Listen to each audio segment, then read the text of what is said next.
part of like this idea that we kind of put on a face at work and then kind of be our work person, and then we go home and we're our home person. And I think part of it is that this recognition, especially through COVID, that we all are like full human beings.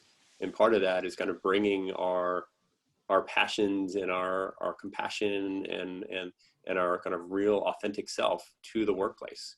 And I think that's one of the kind of refreshing things that I'm finding through mindfulness initiative at Morgan Stanley, and especially through the Mindful on Wall Street coalition that we now have. Gerold? Sure. Also from me, thank you very much for having us. I'm super excited. I recently, maybe temporarily, maybe permanently relocated to the Boston area. So it's great to be closer to you guys. I'm a director at DWS. We are a global asset manager. For those of you who don't know us, we are a global asset manager in top 15 in the world. And we used to be part of Deutsche Bank. So 2 years ago, we did an IPO and spun off from Deutsche Bank, but there's still a good amount of connectivity. So I started a mindfulness network within Deutsche Bank originally about 5 years ago. So we leading sessions for colleagues, similar to Douglas. Actually started with like 10 people in a room, and all of a sudden there were 50, and all of a sudden there were requests from other locations to participate. So now we have bi-weekly sessions that I or others lead, with the aim of really spreading knowledge around mindfulness, and helping, simply giving people the tools to train their brains. Our philosophy is very much non-spiritual, and more from almost like a brain training perspective. So I oftentimes use that analogy that we are athletes in the way we work, using our brains instead of athletes using their bodies. And we don't really train our brain or our minds, right? We just assume that the way it is just fine. And I think that's a very short-sighted approach. So therefore, super happy to have people participate in our Prime Minds session. Prime Minds is the name of the network, on a regular basis, and then also collaborating with Susana and Douglas and others on Mindful on Wall Street. Super excited to be here. Maybe just real quick, my day-to-day job. So I'm doing this voluntarily on the side. My day job is I'm an investment specialist. I work with institutional investors who are interested in sustainable investing strategies around ESG, environmental, social, and corporate governance investing strategies, and impact investing strategies as well. I kind of volunteered I was volunteered to lead a mindfulness session, a little meditation session for all of you. So for the next about 10 minutes or so, I hope you will really enjoy this. I invite you to do a few things. So this will be a non-spiritual meditation session. I will take care of tracking time, so you don't need to worry about that. So just relax and enjoy, participate as much as you're comfortable with. If you are not, just do something else and come back in 10 minutes, but hopefully you will participate. The idea here is really a little bit of brain training. So it's not about relaxation, because what we want to achieve here is a lasting trait rather than a temporary state. There's an awesome book. On mindfulness and the science behind it called Altered Traits. Altered Traits. Thank you. So we're going for a trait here. So what we are going to do is just sit comfortably. I invite you to sit in the front of the chair, because what you want to do is to maintain a straight spine. If you have your phone and you're not using it for this Zoom, I invite you to turn it off on airplane mode, or just turn it over so that the screen's facing down. I'll do the same. And with your eyes open, just take a few nice deep breaths. Breathe in through the nose and breathe out through the mouth. Breathe in through the nose and breathe out through the mouth. One more, in through the nose and breathe out through the mouth. And then allow your breath to return to its natural rhythm. With the next out breath, I invite you to close your eyes or lower your gaze, whatever you feel comfortable with, but you can also keep your eyes open. And that what we want to do first is to get a general impression of where we are in this room. So maybe just recall where you are. The idea here is to bring your body and your mind together. So this sounds a little bit esoteric, but in practice that means realize where you are so that your mind knows where your body is. And then get an impression of your direct physical surroundings. So becoming aware of the chair that you're sitting on, or wherever you're seated. Those touch points, noticing your feet, noticing the weight of your hands and arms.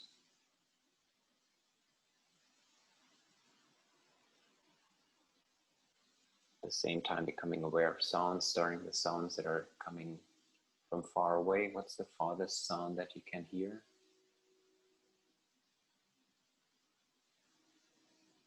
What's the closest sound? Maybe you're already hearing your breathing.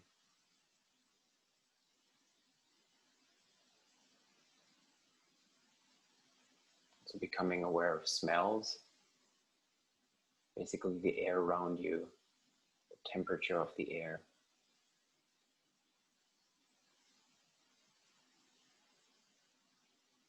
And then becoming aware of your body. And I'll guide you through a quick body scan. So what you want to do here is really become very, very informed about what's going on in your body right now, without judging, right?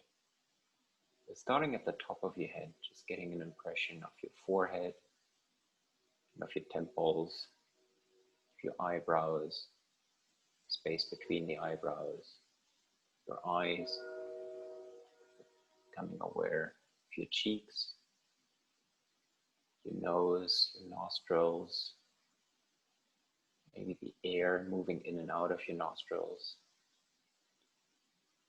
your lips, your entire mouth, your tongue, becoming aware of your jaw, your neck, your shoulders, your upper arms, moving down to your forearms, your hands, becoming really precise with your fingers, moving back up to your shoulders and down the torso. Maybe you notice the effect of your breath in your body already, movement, maybe in your chest or in your belly. Noticing your hips, noticing your thighs, your knees, your shins and calves, your ankles, the tops of the feet and the bottoms of the feet. Now you should have a very precise image on what your body feels right now. And that allows you to move your attention, your full attention, to your breath. So just picking a spot where you feel your breath the strongest. It might be in your nose, might be your chest, might be your belly. Pick a spot where you feel comfortable staying with. And just stay there, observing your breath. This is really all you have to do. Really have fun, enjoy this. There's nothing else you have to do right now. Just staying with that spot. Noticing the effect of your breath on your body.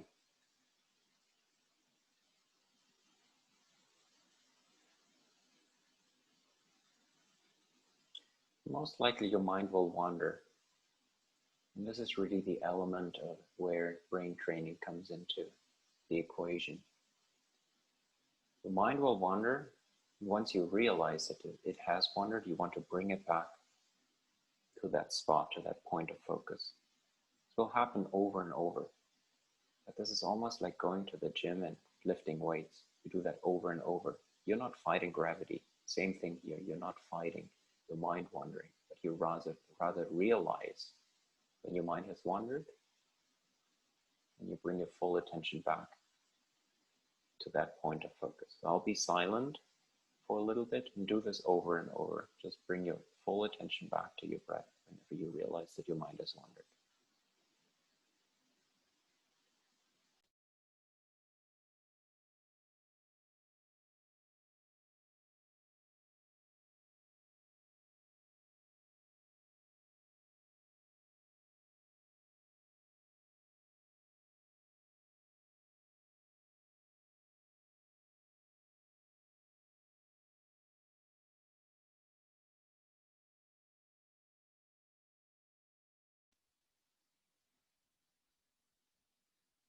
Getting distracted is perfectly normal, perfectly human. But as soon as you realize that your mind has wandered, bring it back to your breath.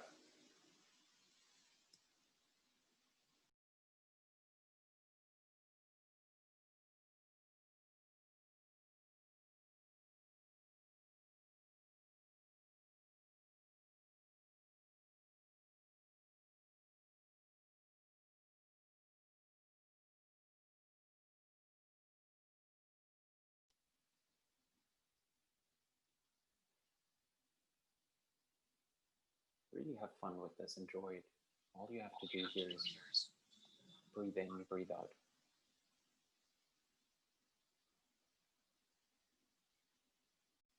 And then just letting go of any focus. And there's a different element of meditation that's called visualization or goal visualization that I incorporate into my meditation sessions as well. So think about a goal that's important to you, something that you want to achieve in the next 3 years, something that's really important to you.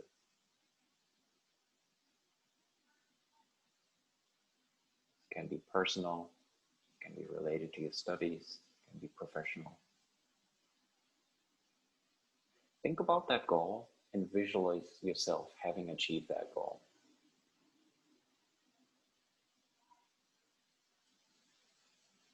What we're doing here is we're showing the brain what's possible. Help the brain to figure out a way to get there. See yourself having achieved that goal. Make it super, super clear. As much detail as possible. A ton of colors. Like, where exactly are you? What do you look like? Is there a symbol, something that symbolizes your success? You have achieved that goal. Who's there with you? And what are they doing? How are they looking at you? What does it feel like to have that you've achieved that goal? What does it feel like? Enjoy this. Have fun. Are there sounds? Are people saying something to you? Is there music playing? Like a theme song. Add more details. Really have fun with this. And then just letting go. Just letting go Allow your brain to cool down.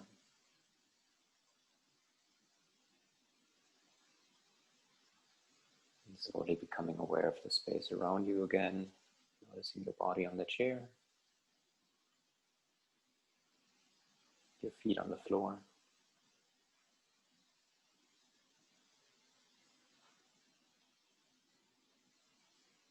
Noticing sounds that are close,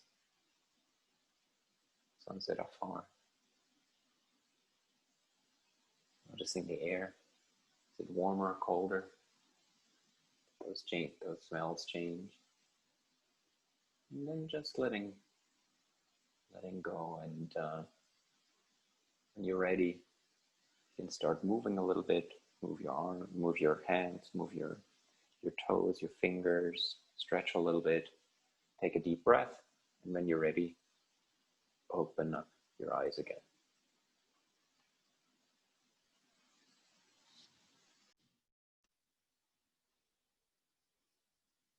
All right, and back to whoever's moderating the next part. Gerold, thank you for leading that. For some reason, when you said cheeks, I remember that I had cheeks. It had been a while since I thought about my cheeks, so I like that. So for the next 30 minutes, what we'll do is we'll really open the floor for questions. So if folks want to raise their hand, Jeremy and I do have a few prepared that we'll ask to the panel. So we'll go ahead and have that interaction. And then I know at the end, all of you can stay, our panel can stay an extra 15 minutes. So if folks don't drop, we're going to have some additional time, and we can do that as one-on-one or just continuous questions. I did want to frame that up front, but we will be ending at 1:30 for most people that need to drop.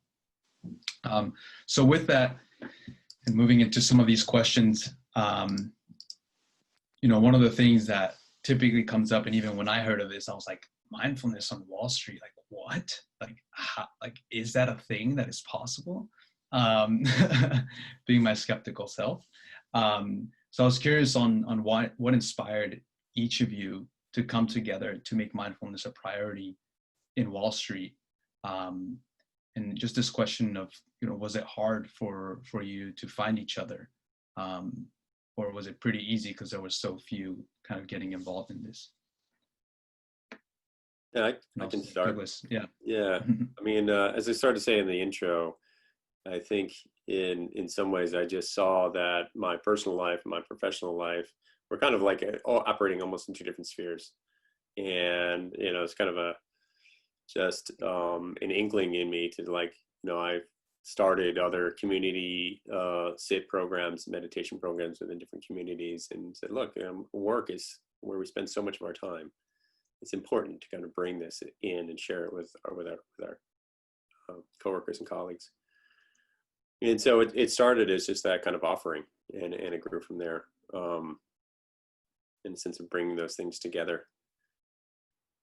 And I think some of the challenges early on were just kind of working with, we're all part of large organizations, all three of us, so navigating through and communicating out to the right stakeholders was a challenge at the beginning for me. But it was pretty easy to find people like-minded who were interested in this. And there are lots of different kind of motivations within this, right? As you probably find within this community, some people are looking to they need to decrease their stress.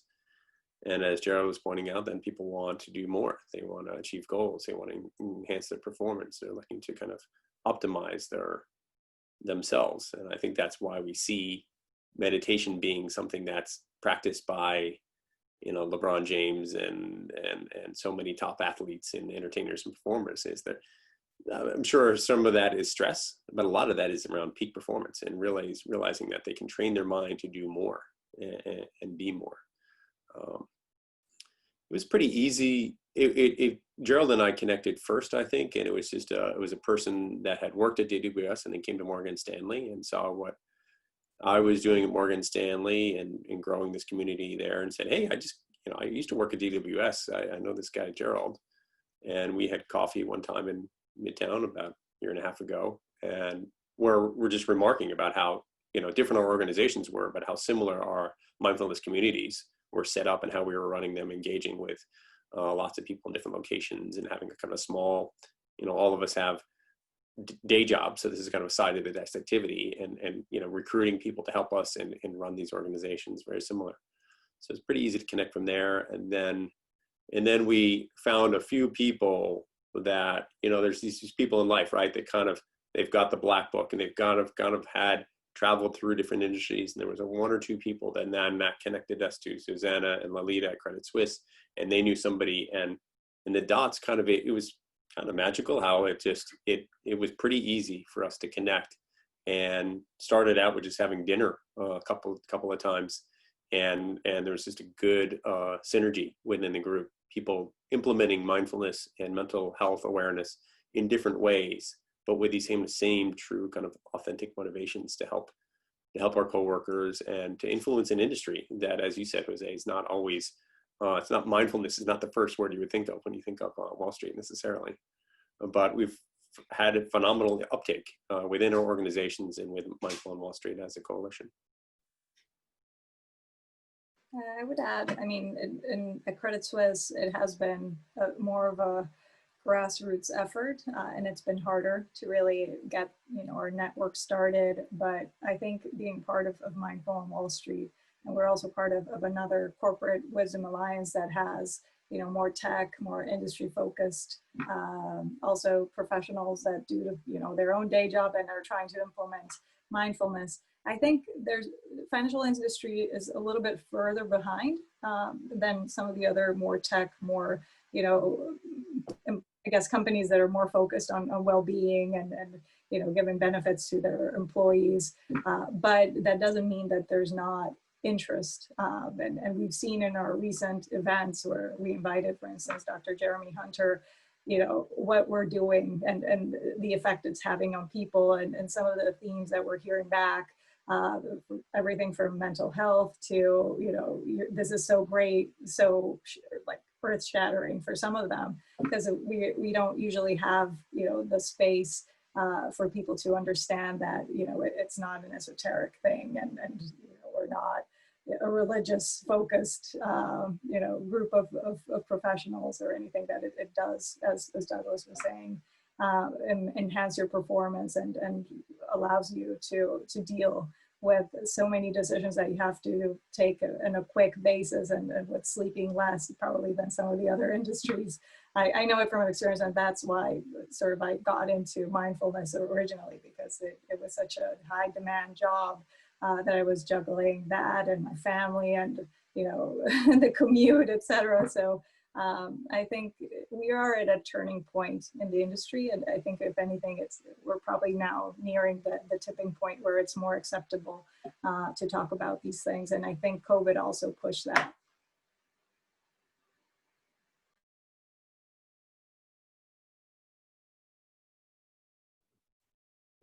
Cool. We can move on to the next question. What have been the biggest challenges for you three in launching this new organization? I'm sure it hasn't been all easy given COVID, and also launching it on Wall Street, which, as we know, historically is probably less receptive than some other communities. Maybe I'll take a stab, and maybe I start with our own organization. So I'll start with Prime Minds, which is the DWS Deutsche Bank organization first. I guess the biggest challenge, and I really struggled with that, was to basically come out of the closet. And so I started meditating much, I think, later in life than Susana and Douglas. I'm originally from Germany. I worked for DWS for 6 years there, and then moved to New York in 2012. And pretty quickly thereafter, I started my own meditation practice. I actually started with Headspace. I read an Harvard Business Review article about mindfulness in how corporate leaders use this, and I'm like, what? This doesn't make any sense. Like, what? This is so. I'm like, okay, this is interesting enough. I'll try it out. So I started with Headspace and then did a bunch of courses and so on. And I realized how this had helped me personally and professionally around being able to focus better. I think making better decisions, decisions that are more aligned with what I actually want. And those decisions are both both personal, but more so probably professional decisions. And colleagues noticed a change in me and asked me, "Hey, what's going on? Like you're different. You're more relaxed. You seem to be more focused, and so on." So eventually, I came out and said, "I do this thing. I do this meditation thing," and that was a big step. This was a huge step, and I was part of an employee network group at the time, and so they asked me, "Hey, do you want to?"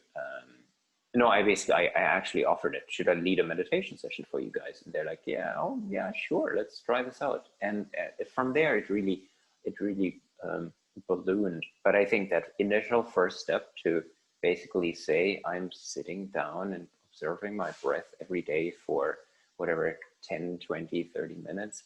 And basically, yeah, talking openly about that in a corporate setting, basically marrying that contemplative aspect with like a corporate, like facts-driven organization. I think that was a little bit challenging. When it comes to Mindful and Wall Street, I'm so happy that we founded this. And I think initially the challenge was to maybe getting a little bit in sync, because we had, I think the Morgan Stanley and DWS networks are very similar, but I think the other banks are a little bit different in terms of their setup, as Susana mentioned. And so I think the getting together and sharing thoughts was great. Coming up with a joint effort was a little bit harder. But once COVID hit, we realized we need to do something. We have a responsibility to help our employees across firms, and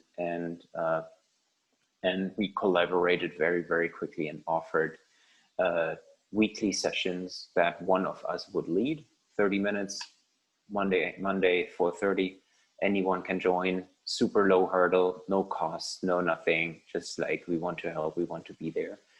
And from there, it was a matter of coordinating amongst ourselves what we want to do, what way we want to go. And we've had the Jeremy Hunter, like a 5-week series dedicated on mindful leadership. And there are other similar events. So I think we're moving away a little bit from just like offering guided meditations, more towards joint virtual events. I don't know, Susana, Douglas, anything to add? Yeah, I mean, that's a great summary, Gerold. And I think one of the things that we talk about in Mindful and Wall Street, certainly it comes up in the MS Mindfulness as well, is like, is mindfulness meditation, right? And Jose, you and I talked about this, like the name of this organization, right? Mindful Leadership. And we continue to discuss that, because really mindfulness is a much broader topic, right? One thing is training that can be done in a formal meditation, but there's lots of other aspects to it. And traditionally, the term mindfulness is the post-meditation experience, right? That's what you do kind of off the cushion. It is to be mindful in your work, mindful in parenting, mindful walking or eating or any of those things. So I think that's one of the things that we continue to discuss, and there's kind of branding as mindfulness and meditation gets much more popular, is like, what are we talking about here? And mindfulness is like meditation is a component of that, but also we're talking about how we engage with others. This concept that companies are finally kind of warming to, is this term called compassion, right? We know it from a personal level, but what does that look like in a corporate context of like how you relate to your coworkers, especially now when people are challenged and scared, and where the country is divided? Like, what does compassion really look like, and how does that work with our clients? How do we be compassionate, not just kind of service oriented, but compassionate to our clients as well? So there are these other aspects to mindfulness, and we've had some great knowledge sharing with other other groups about mindfulness. And part of that is like being mindful of how you schedule your day, right? And I love this kind of Sloan time of like the 5 minutes, because that's part of mindfulness too, that you don't schedule or schedule others to be back to back to back for 9 hours every day. So there are these kind of broader pieces of mindfulness. And I think communicating that out to people within our respective organizations and to Mindful on Wall Street and to all of our stakeholders is something that kind of is taking time to do, to realize that sitting there and doing nothing is super valuable, because that is the training, that is the lifting the weights that Gerold talked about. And there's these other aspects that can be applied, kind of like on the spot in the middle of a meeting with a coworker or a client.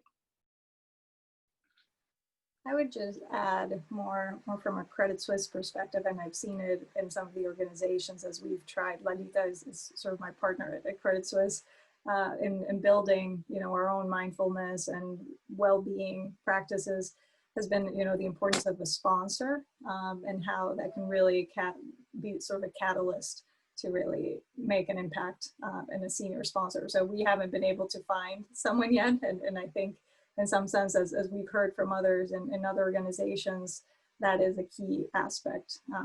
And I'm sure as in your own sort of M&L group, you'll think about that as well, if you really want to, have an impact and have sort of the organization behind you. The sponsor, senior sponsor, is such an important point.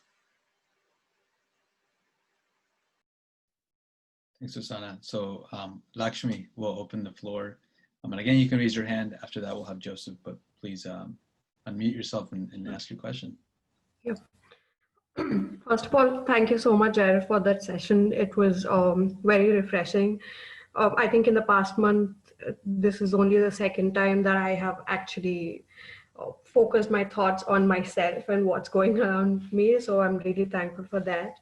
I think I'm going to divert the conversation a little towards the personal aspect of mindfulness for each of you, especially Gerold, because you pointed out that you were one of the later ones to join, the concept, to understand and join the group of mindfulness. Did you have any challenges in, making it a practice? Because you said that it's not just a single exercise, but it's a practice or a habit that you have to incorporate in your life. Specifically, with the mindset, did you have any challenges in the current mindset that you had when you started, and how did you go about overcoming any challenges if there were? Those are good questions, and I hope I'll be able to. There is so much in here. I hope I'll be able to give you a more concise answer. But I think the initial few weeks when I started meditating about 8 years ago were pretty easy, because I realized that there's something. I couldn't put my finger on it, but I realized that something was changing in me. And that was super interesting. And I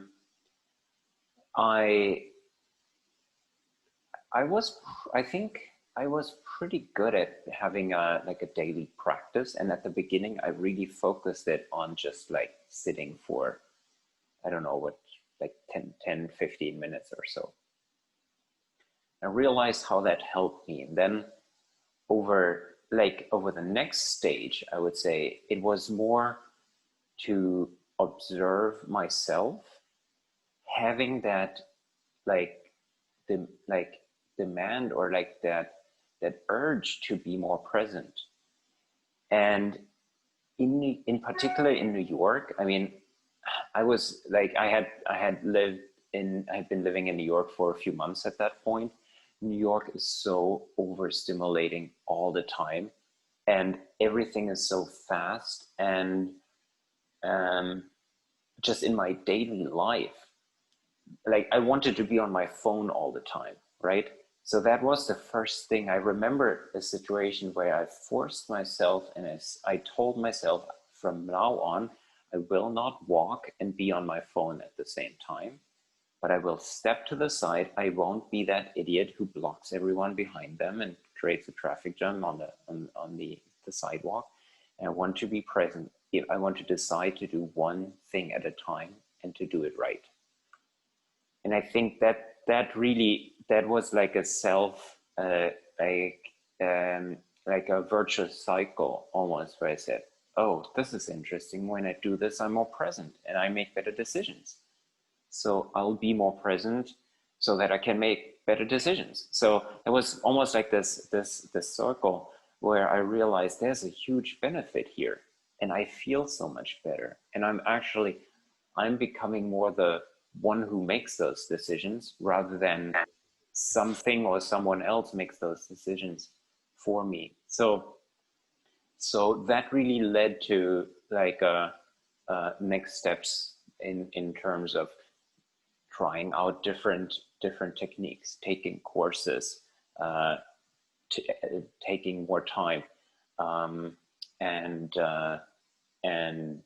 ultimately, though, I have to say it was not always. I mean, it's not all like roses and ponies here. There were definitely phases where I'm like, why am I doing this? This is so much time that I'm investing. Like when you start counting the hours, like why am I doing this? So it was a little bit of an up and down, but all in, definitely something that I wouldn't want to miss. And I think what Douglas said was he wanted to bring his like some personal and business or corporate things together. And I feel like that's happening as well, that I can bring this practice into my work, and people know I'm the weird meditation guy, and they want to talk about it, and they want to join some of my sessions. So I think that's a really nice side element. Thank you so much. That was really helpful. If I could just add something real quick on that, as I said, I've been meditating for over 25 years. I took time about 10 or 15 years ago, it was 15 years ago, to be a monk in Thailand. Like I went kind of full deep, shaved the head, gave up all possessions, put on the robes, and then obviously came back to this life here in the West. And I've had, since then, deep retreats, month-long retreats and so forth. So I've done a lot of practice, and yet, there are days where I miss a meditation. It just doesn't happen, work, I have young kids, like those things happen. And I think one of the biggest, if not the biggest myth about meditation and mindfulness is that we're all kind of feel like you switch it on and then you're a mindful person, or then you meditate every day. And I think that I agree with that kind of tipping point, that you kind of build a certain preference that I like my mind better after I've done some training than I don't. But that doesn't mean that it always happens. And the last thing any of us need is like another thing to make ourselves feel bad about. Like, oh, I didn't do my meditation today, I'm a terrible person. Like that's kind of the opposite of what we're going for, right? So, Dan Harris, who runs the 10% Happier brand, he has this term called daily-ish, which I really like. It's like streaks are awesome, but don't be so focused on it that it's going to like make you feel bad if you break your streak. Maybe to add to that, sorry, I don't want this to be just a dialogue between Douglas and me. One quick thing though, daily-ish I think is good. For me, it's more, I set my bar really low, and it might be him as well, or one of the other like public meditation guys. But the idea is, my goal is to meditate every day for 1 minute. And the hurdle here is so low that I don't really have an excuse to fail. That doesn't mean that I have a 100% track record, but the idea is like keep the hurdle so low that you really don't have an excuse to fail, unless there's something major. That can always happen. And typically what happens for me then is, okay, So worst case, I sit for 1 minute. Oftentimes it ends up being 10, 20, and oftentimes 30 minutes. Yeah, I say in my case, that's usually the case.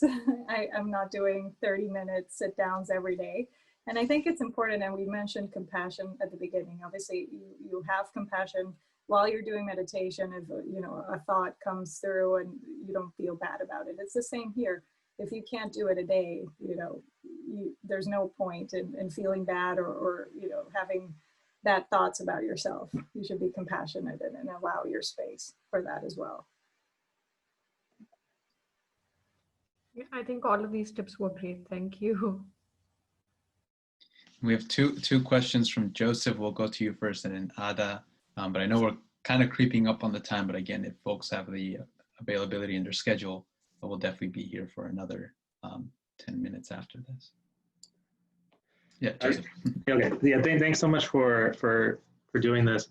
My question is around sort of what's a little bit about what's been said before, which is people choose to pursue mindfulness for a lot of different reasons, whether it's to de-stress or to optimize their mind or to better train their mind or goal visualization, et cetera. And I think a lot of times when people start engaging in a practice, they start to see benefits and they start to feel that their mind works better or feels better. And yes, there could be times when you fall out of practice and then you return to practice. But I guess my question is, how do you think about balancing when you're practicing between, oh, I'm just trying to focus on keeping my mind clear versus I'm trying to focus on like a long-term goal or vision I have? That's kind of question one. And then question two is, if you've continued to practice over time, like if you're in anything you do, you always want to get better at it over time. So how do you think about sort of measuring, or if you measure at all, like whether you're sort of upping your like meditation game, if that's assuming that's the right way to think about it at all?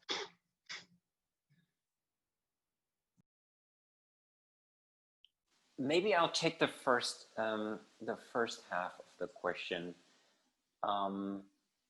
There are different techniques, right? There are different approaches for different outcomes. I mean, we're not supposed to, I guess you're not supposed to strive for a specific outcome, but I think there are different approaches, and I combined some of those earlier during that practice, right? So the first one we did was just like centering yourself, right? Knowing where you are. So that's more, I would say that goes a little bit into the mindfulness area. The second one was a body scan. So that helps you to inform you about your body. Same thing probably goes into like a grounding, relaxation, stress reduction aspect.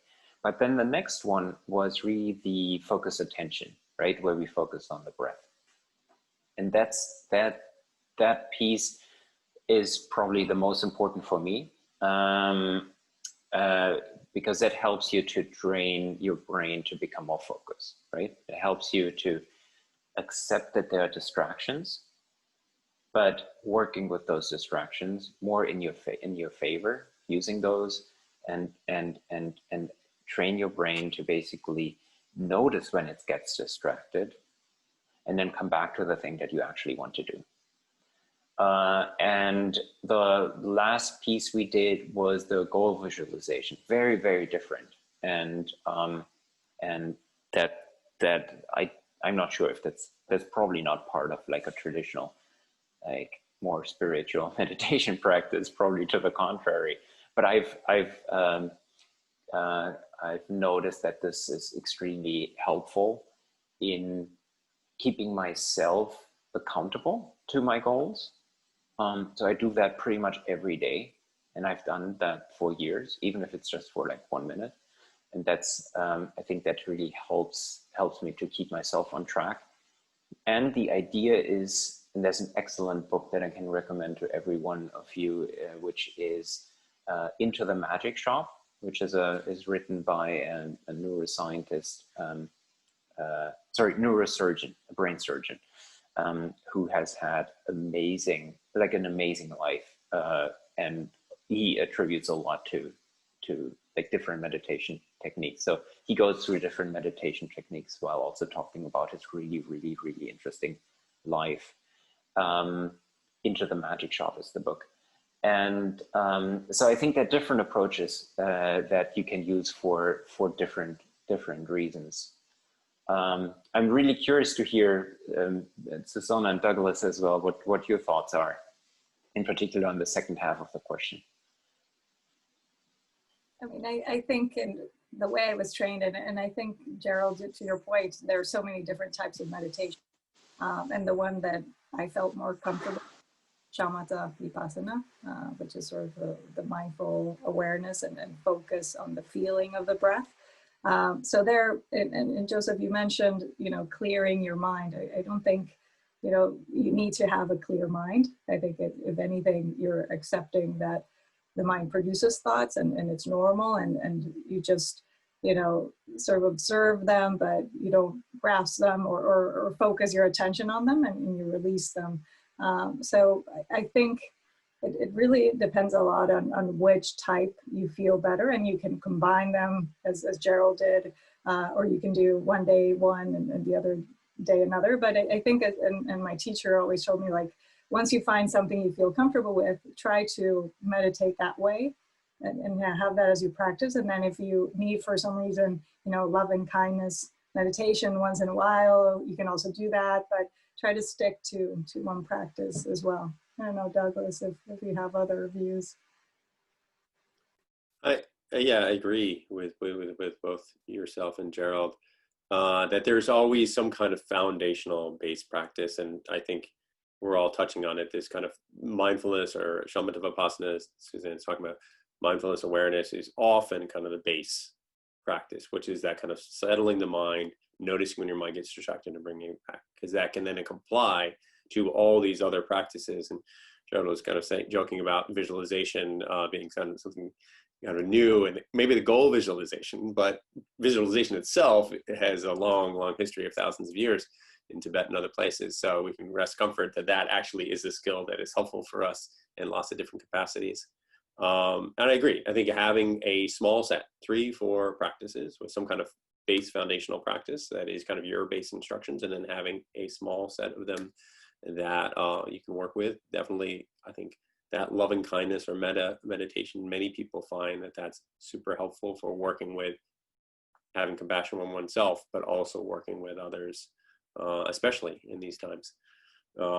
And again, back to the neuroscience of it, when they do brain scans of people doing a loving kindness meditation, it's like lights up off the charts. So there's something really good for our brains about doing that particular practice. But I would just say that if you come to that 3 or 4, before you sit down in the morning or evening or after, whenever you meditate, decide what you're going to do. Like, I recommend not trying to switch or call an audible in the middle, because that kind of starts to confuse yourself, or you start to kind of game yourself in some way. Joseph, on the second part of the question around motivation and goals and stuff like that, I think it's just, traditionally in Buddhism and other traditions, there's a real strong link between motivation and fruition. And so for you personally, your whatever that thing is that you were getting to, it was like, I can hear motivation to kind of go deep and broad with this topic. And I'd say there's something really in that, that the fruition that you have is linked to that initial motivation.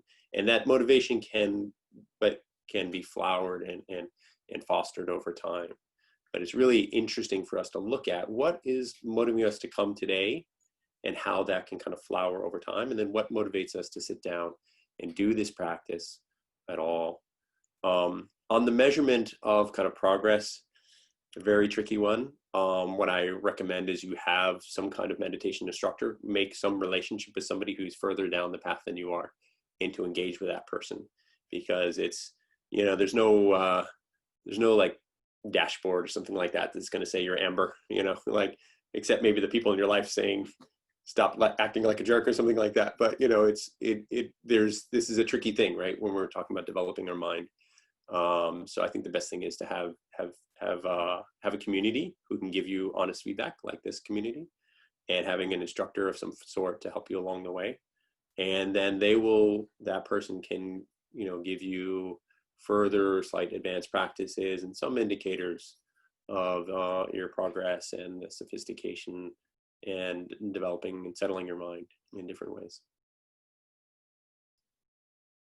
The other thing I would just say, because I know we're last thing, I would love to plead, if one of the biggest things that made a difference for me in my life in the meditation space is going on a retreat. So I know we're in COVID, and that's really hard to do physically. There are tons of like half day or full day or weekend or week long online retreats. Totally recommend, if you've never done one, to do one online. It's obviously logistically easy. And then when things finally open up, to do some kind of retreat, even if that's a day or week or weekend retreat, it can really change your relationship with meditation, and more importantly, the relationship with your own mind. Understood. Thank you guys very much. And thanks for the question, Joseph. I'll add that I think that is a paradox that comes up with the practice a lot of, like, the practice is telling me to be content and satisfied, but in my career and everything else is telling me to aspire to be the greatest and the biggest and the best. And I think that's a little bit of just maybe a clash of our culture against some other thinking. But I think I haven't reconciled for it yet. I think it's a paradox of sorts that I think once you let go a little bit of it, you get the fruition. And I don't know, I've always wondered, like, how does a tree know how to grow? And I think you just inherently do it if you let go of specifically thinking of the growth. So we have a question. I have a book recommendation for you. I love to read. A book called Why Buddhism is True. And it's not a religious book at all.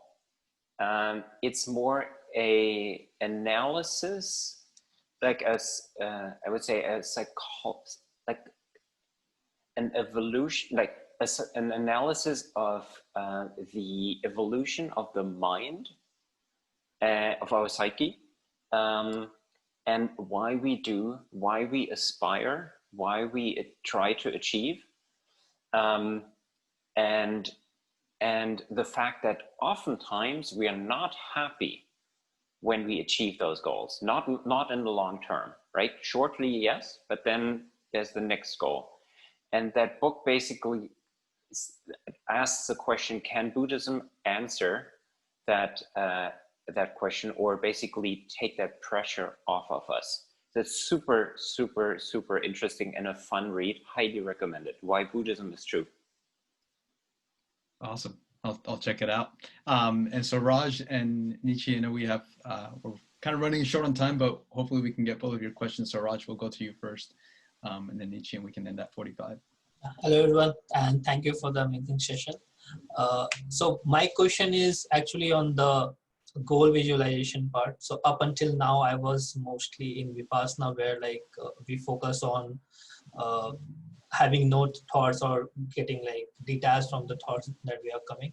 But when we visualize something personal, when we visualize something related to our life or our goal, there may be many type of emotion that can come in. For example, if your current position is not as good as you want to be in 3 years, then there may be some anxiety. But if you and on contrary, if you're doing very well, then maybe you need to change your goal as well. So my question is basically, when you visualize your goal, how do you control your emotions and not get distracted even further? I would say don't control them, have fun, really enjoy it. That's the purpose. The idea is to show your inner mind, to show your mind what's possible. The idea is not to put stress on yourself and put pressure on yourself. The mind cannot differentiate between an actual picture, like what you actually see when you have your eyes open, versus something that you imagine. The idea behind the goal visualization is to go crazy in terms of your goals. So don't be realistic, be wild, be bold, be huge, so that your brain basically understand is probably the wrong word, but gets the notion that this is possible, right? This is possible. And the brain can't differentiate between reality and this visualization. So what you're doing here is you're helping your brain to understand that this is possible, and help your brain to subconsciously figure out a way to get there. And because the brain at a certain point like knows that you're gonna get there, it will figure out a way to get there, right? It will figure out a way for you to get there. It's a little bit wild. I don't know how much scientific research there is, but there are a lot of books that have been written about this topic. I highly recommend the Magic Shop. There are a few others. If you want to reach out, I'm happy to send a few more your way. But the idea is really to show your brain what's possible, and so that your brain can then figure out a way for you to get there. I would just add one thing, talking about the feelings, and I'm sure some of you already have heard this, but you know, as you meditate, you know, you feel more, like whether it's good or bad, your feelings will just get amped up. And that's why, I don't know if you've discussed this as well, you know, the relationship with the people who have trauma. And we actually heard that in our last discussion with Dr. Hunter. If you have a trauma, you know, you have to be careful when you're meditating, and you have to sort of be with a good teacher that can help you, or facilitator that can help you experience that. But it's also an important point to note. Yeah, and I think there's a kind of wonderful riddle around like giving your all for something, and then kind of being open to kind of then having a level of detachment of the results. You know, how can you care about something and really drive for it, and then realize that, like, you know, life is capricious and things happen, and you could bring that product all the way to market, and then, you know, your boss cancels the project or something, you know, like things happen. And I think that's part of the riddle of it, and the fun of this is realizing that kind of, like, you can detach from a thought. It makes it a little easier to unhook from life with kind of a practiced mind. Yeah, I think that's summarizes the Gita. So where basically it talks about focusing on the deeds rather than the results. Yeah, perfect. Thank you very much for this amazing session. And Nietzsche, we're closing on time, but we have just enough time for you. Sure. So I'm curious, like I done meditation for like 15 years ago. As I grew up in Thailand, I went to retreat for 2 times, and then I straight to that teaching, and I didn't add on new teaching, and I just feel like it's stable. I know how to do it. And I didn't try to reach higher level that Thai people might try to tell you that you could go to the next level. I'm curious about all of you, like, do you have like the target and read more and practice more to reach a higher one, or like me, I'm curious, like I didn't read more, should I do more?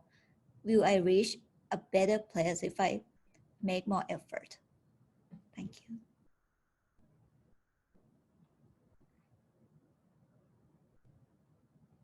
I think that's a tough question. And I think in my experience and what I learned, you know, through my teacher, she didn't really mention, you know, getting to a higher level or becoming, you know, an experienced meditator or not. I think it depends a lot, I assume, in the specific practice or philosophy that you're following.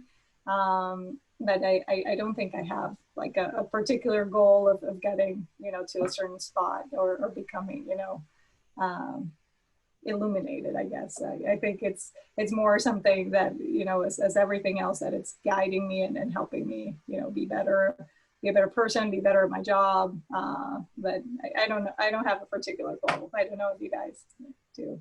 Well, I'm just curious, Nitu, what you think. What do you think of that question? Like, what are your thoughts on goals or not goals? What's your intuition say? Right now I'm at the level that if I practice until I fully aware of myself, I'm happy about that. But it seems like it's not enough to some other people. Or maybe I have no unknown that actually that is something that I'm supposed to practice more, read more. Maybe to add what Susana and Douglas said, yeah, I'm not sure if they're, yes, I'm sure there are different levels. But I think, we live a very,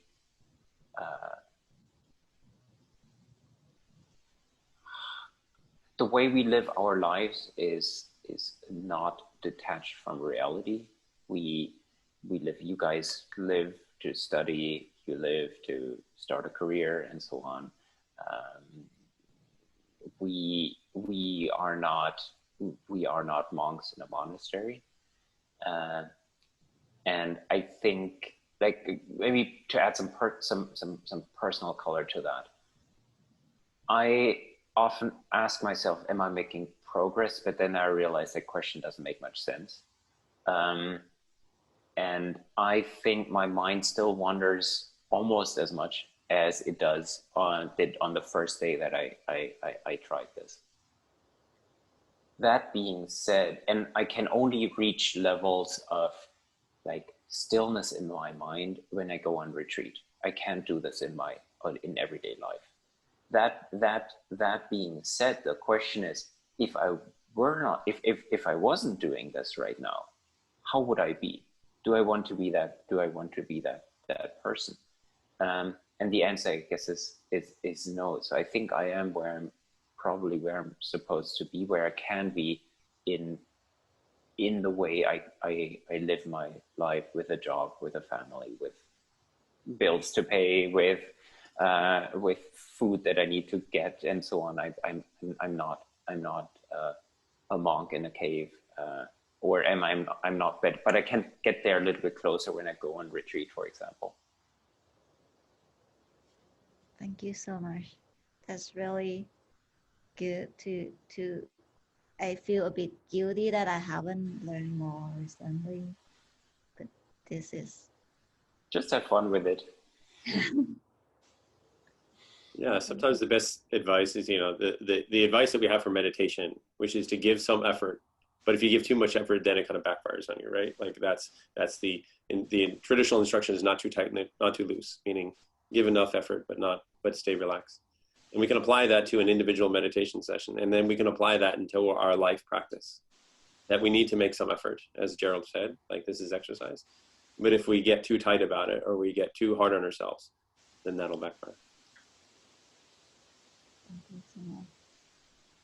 This is awesome. And I'll add from my experience, it's also been, if you're curious about that, then kind of follow that. I think that's how I got to my first retreat, where I was curious about what it would be like to sit for a longer period of time. And then after that, I was curious, okay, well, what if I did a solo retreat? What would that be like? And there was like moments where I was pretty scared. I don't know. I just thought I was going to spontaneously combust or something. But kind of those things arose, and I pursued it a little bit. The next curiosity for me is, can I do 10 days? And so I'm trying not to hold on too tightly with like, oh, if I do 10 days, I'll get some check mark, because that doesn't exist. But I don't know, that's at least how I've reflected on your question, is if I feel curious about it, seeing where that leads me. I think some of the book recommendations that Gerold made are also a great next kind of step. Awesome. So I know we're over time already.